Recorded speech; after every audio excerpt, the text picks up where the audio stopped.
Let's talk about Grok Build. From the README, it's a terminal-based AI coding agent. But what problem does it solve that wasn't possible before? Grok Build addresses the gap between traditional code editing and AI-assisted development. Before, developers could either manually code or use basic IDE features. Grok can understand your codebase, edit files, run commands, search the web, and manage tasks interactively or headlessly. It's a full-screen TUI that integrates with editors via the Agent Client Protocol. So it's not just a code editor. What makes it different from existing AI coding tools like GitHub Copilot or Cursor? Exactly. Existing tools are more about suggesting code. Grok is an agent that can execute actions. It can edit files, run shell commands, search the web, and manage long-running tasks. It's designed for both interactive use and headless scripting in CI pipelines or embedded in editors. That's a significant shift from passive suggestion to active execution. How does the architecture work conceptually?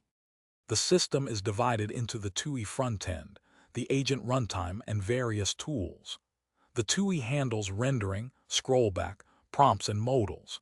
The agent runtime manages the execution of tasks and communicates with the TUI. Tools implement specific functions like terminal interaction, file editing, and web searches. They all work together through the Agent Client Protocol, which allows embedding in editors or running headlessly. That's interesting. What are two technical or architectural ideas that make this possible? First, the Agent Client Protocol, ACP. It's a lightweight, bidirectional communication protocol that allows the TUI and agent runtime to interact seamlessly. This enables Grok to be embedded in editors or run as a standalone TUI. Second, the extensible tool system. Each tool is a plugin that can be added or removed, allowing the agent to perform a wide range of tasks through modular components. The README mentions a source rev file. What's its purpose? The source rev file records the exact monorepo commit SHA that corresponds to the code in this repository. This ensures that the version of Grok Build you're using is precisely aligned with the SpaceXAI monorepo at that specific commit. It's crucial for reproducibility and debugging. The Mermaid to SVG directory includes Mermaid diagram code. Why is that relevant? Mermaid is used to generate diagrams directly within the TUI. This allows users to create sequence diagrams, C4 diagrams, and other visualizations without leaving the terminal. It's integrated into the toolset, making it a powerful feature for documentation and collaboration. What about the technical requirements for building from source?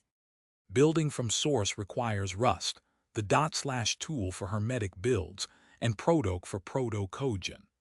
The README specifies that macOS and Linux are supported, while Windows builds are best effort. It also mentions a Rust toolchain.toml file that pins the Rust version. How does the authentication process work? On first launch, Grok opens your browser to authenticate. This is part of the user guide documentation. It ensures secure access to the agent's capabilities, likely involving API keys or OAuth tokens managed through the authentication flow.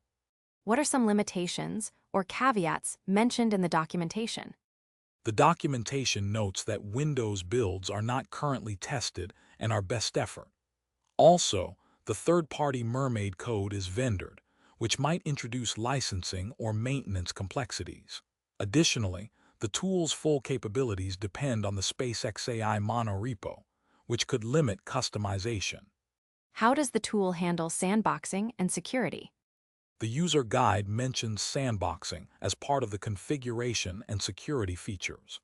This likely involves running the agent in a restricted environment to prevent unintended system changes.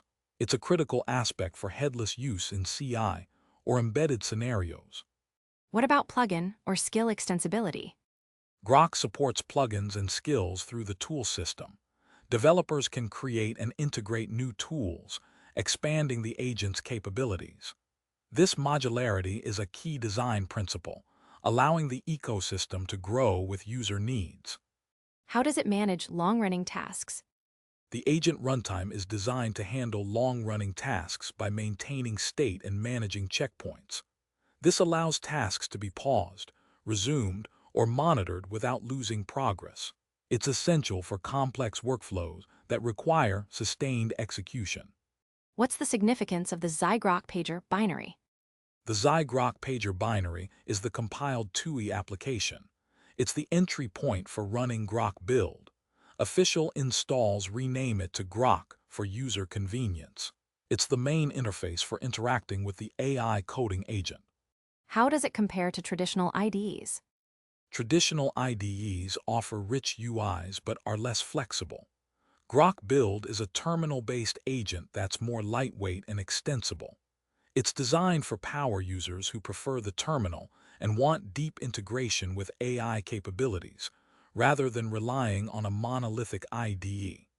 What's the target audience for this tool? The primary audience includes developers who need an AI-assisted coding environment that's both interactive and scriptable. It's particularly useful for teams using CI/CD pipelines, developers who prefer terminal-based workflows, and those integrating AI agents into editors. What are the main features that make this repo stand out?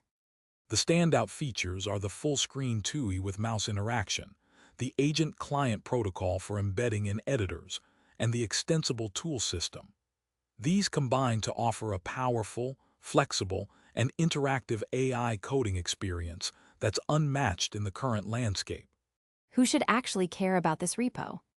Developers and teams looking to integrate advanced AI coding assistance into their workflows, especially those needing terminal-based tools with headless capabilities for CI/CD or editor integration.